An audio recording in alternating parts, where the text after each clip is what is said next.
And ito guys, ito yung simula ng pagbangon, mga kapiksi. And sa pagbangon nyo guys, talagang this is abundance of money, mga kapiksi, okay?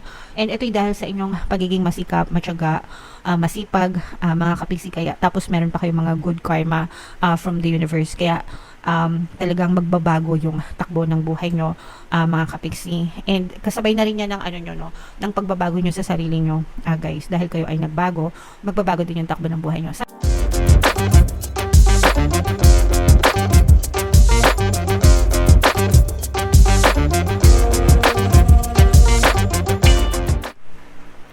Hello guys, hello Sagittarius. Welcome back to Pinoy Pixie Tarot. Ang pamagat ng episode natin for tonight is mid-month kapalaran para ngayong October 16 to 31 para sa Sagittarius, Sun, Moon, Rising, Sign, and Venus.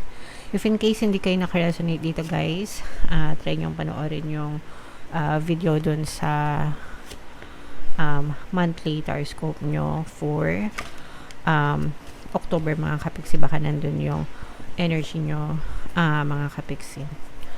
So, ito yung mga mensahe sa inyo ng inyong mga gabay guys para ngayong October 16 to 31. So, we have the meander or meander. Sorry guys, hindi ko alam kung paano i-pronounce. Pero, ibig sabihin nito guys, take things slow, no? Hinay-hinay lang sa buhay natin guys. Huwag tayo masyadong magmadali. Ang importante is ini-enjoy natin, no? Enjoy natin yung buhay natin, enjoy natin yung proseso, mga kapiksi, bawat araw na lumilipas sa buhay natin. Magtanim ng mga magagandang memories, laugh more, smile more, di ba? Think about positive things more. Kung meron kayong mga bagay na pwede nyong i-enjoy, gawin nyo, mga kapiksi. Okay? Live life to the fullest. Ang importante is masaya kayo.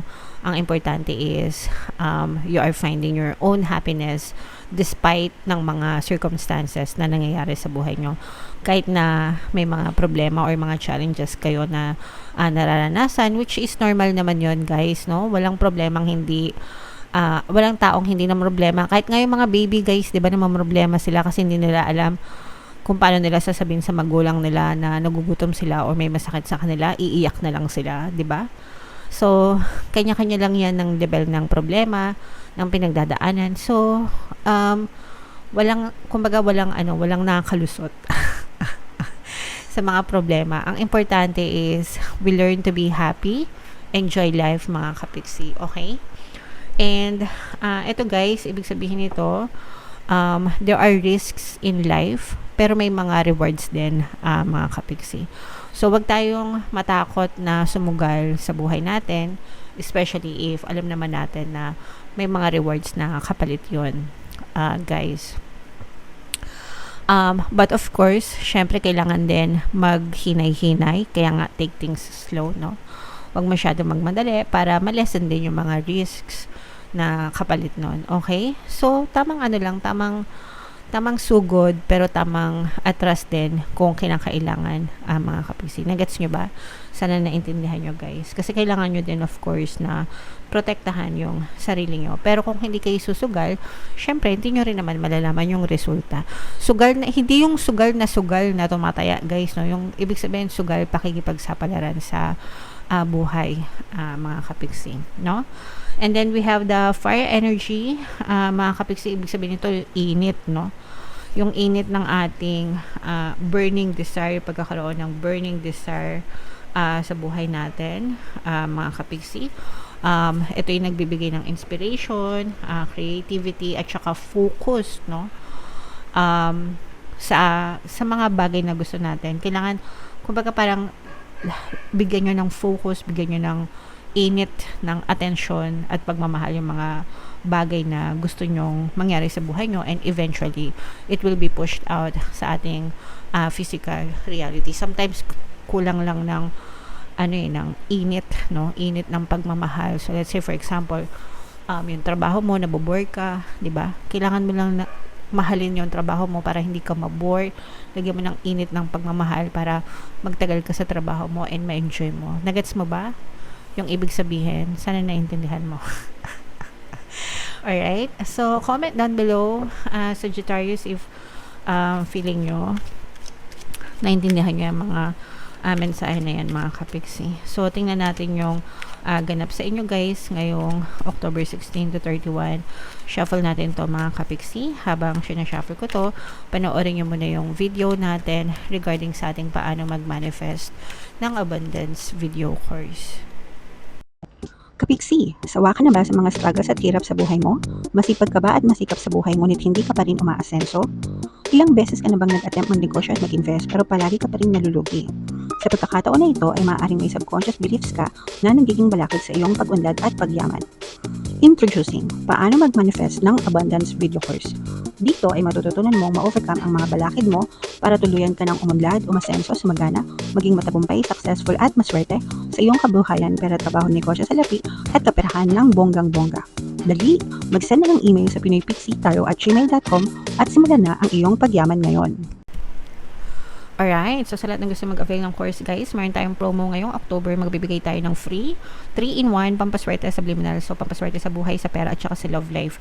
Worth 1,500 yung freebie na yan guys. Kaya i-avail nyo na. Sobrang ganda. And meron din tayong bagong course mga kapiksi. Paano mawala ang third party at magkaroon ng harmonious na relationship para mawala yung mga kabit ng mga jowa nyo guys. 20% discount yan until October 31. Kaya i-avail nyo na mga kapiksi. Sobrang ganda. And Sagittarius, ang ganda din ng inyong spread mga kapiksi, no? Sagittarius guys, kayo ay represent ng Mother of Wands sa ating spread. Actually, this is both negative and positive. Unahin natin yung negative mga kapiksi. Pero itong negative na to guys, ito yung katapusan na ng mga problema.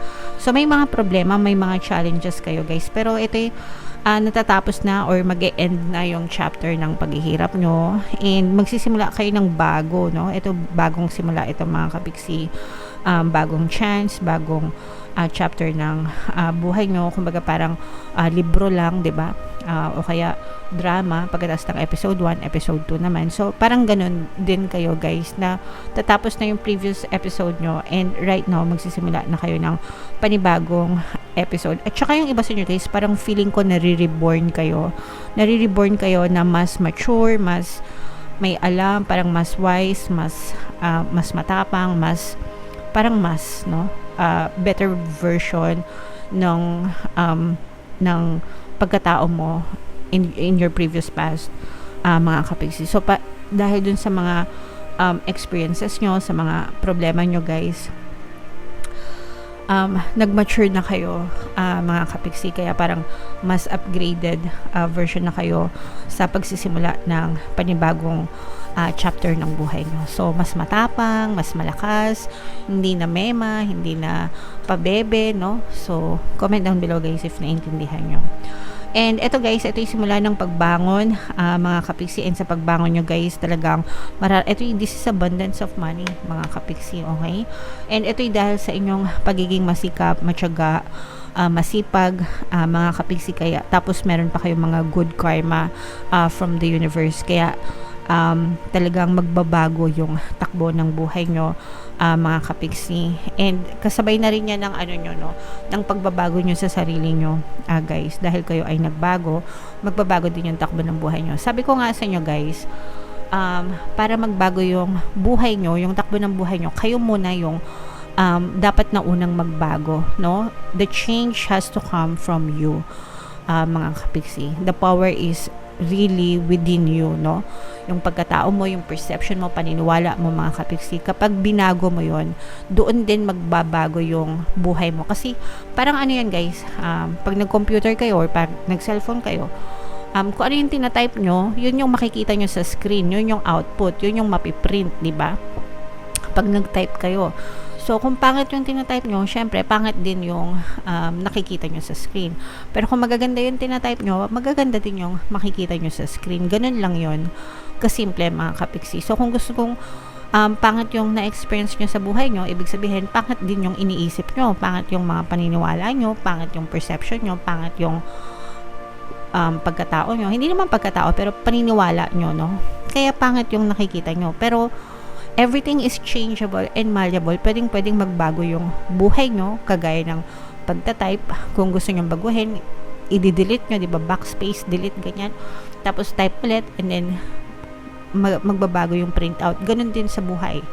So, pag nagbago na kayo, yung paniniwala nyo, yung iniisip nyo, yung attitude nyo, yung habits nyo, pag binago nyo yung lahat, guys, mababago din yung may experience mo sa physical reality. Okay? So, and right now, nandun na kayo sa ganong klaseng chapter, no? Na nagbabago na kasi nagbabago na rin kayo. So, dito nyo na ma-experience yan, yung kasaganaan, good karma, no? Kasaganaan sa pera kasi nagbabago na kayo unti-unti, guys. So, i-mind nyo na yan, mga kapiksi sa comment section. Mind kasaganaan, abundance of money, good karma, riches. And eto guys, magbabay na kayo. Yung iba sa inyo na i-stuck pa, mga kapiksi, kahit na sabihin natin may mga positive energies, yung iba sa inyo na i-stuck pa kasi ito yung mga problema, guys, no? Angel number 1010, guys, i-check nyo yung ibig sabihin yan. Yung iba kasi na stuck pa, no? Hindi pa makawala. So, naiintindihan ko naman yan. Sometimes kasi, kapag sobrang laki talaga ng problema, mahirap magpaka-positive diba? Syempre, problemado ka sa buhay, paano ka magiging positive? Pero, mind you guys, no? The more na magreklamo kayo, magmukmuk kayo, lalo kayong hindi makakawala dyan sa cycle ng mga problema. So, kung gusto nyo matapos tong cycle ng mga problema, mga kapiksi, stop thinking about it, change your perception, change your belief, sabihin nyo lang, this too shall pass, lilipas din ito, matatapos din tong mga problema ko, makakaahon din ako, kaya ko to, kung kaya ng iba, kaya ko rin. Ganun palagi guys, talk to yourself, kausapin mo yung sarili mo, ikaw yung magbigay ng inspirasyon sa sarili mo kasi at the end of the day, ikaw rin yung makakatulong sa inyo, mga kapiksi. So, paglabanan nyo itong mga negative thoughts, ito yung more on sa isip, mga kapiksi, no? Kaya, naghihirap yung iba sa inyo kasi masyadong nega, guys, no? Itong mga kanagahan na to, dahil din sa mga experience nyo, no? Parang, yung iba sa inyo, sobrang disappointed sa mga nangyayari sa buhay. And parang nagpatong-patong na yung damdamin, no? Yung sakit sa damdamin nyo, mga kapiksi. So, you have to really, really cleanse. Mag-pray kayo, mga kapiksi, no? Kapag nag-pray kayo, gumagaan yung loob nyo, diba? Isumbong nyo sa lahat sa nasa taas, mga kapiksi. Help yourself. Mag-meditate kayo, guys. Para mag-subside yung momentum of thoughts, mawala yung mga sakit sa dibdib nyo. Tulungan nyo yung sarili nyo, guys. Kasi kung hindi nyo tutulungan yung sarili nyo, mahirapan kayong makaahon. Kahit na tinutulungan kayo ng ibang tao, if you don't help yourself, mahihirapan ka. So, make sure na tulungan nyo yung sarili nyo para makabangon kayo, mga kapiksi. Okay? So, comment down below, guys. Kahit na may negative, guys, may mga positive pa rin. So, sayang itong positive na to. Dapat dito kayo mag-focus, guys. Accentuate the positive, eliminate the negative, mga kapiksi. So, ito i-mind nyo yan, mga good karma, abundance of money, abundance of wealth, kasaganaan. So, i-mind nyo yan, guys. Just affirm, money come to me, palagi ako may pera, palagi ako nagkakapera, I'm the king of abundance, I'm the queen of abundance, yan. Comment nyo na rin sa baba, mga kapiksi. Okay? Alright. So, comment down below, guys, if naka-resonate kayo. Ito yung ating 2025 kapalaran, mga kapiksi. Pakinggan, panoorin nyo na. And ito naman yung ating success stories ng paano mag-manifest ng abundance video course. Click here to subscribe, guys. And ito yung ating mga pampaswerte subliminals. Thank you for liking, sharing, and subscribing. And see you again next time. I love you all, mga kapiksi. Have a nice day. Bye-bye.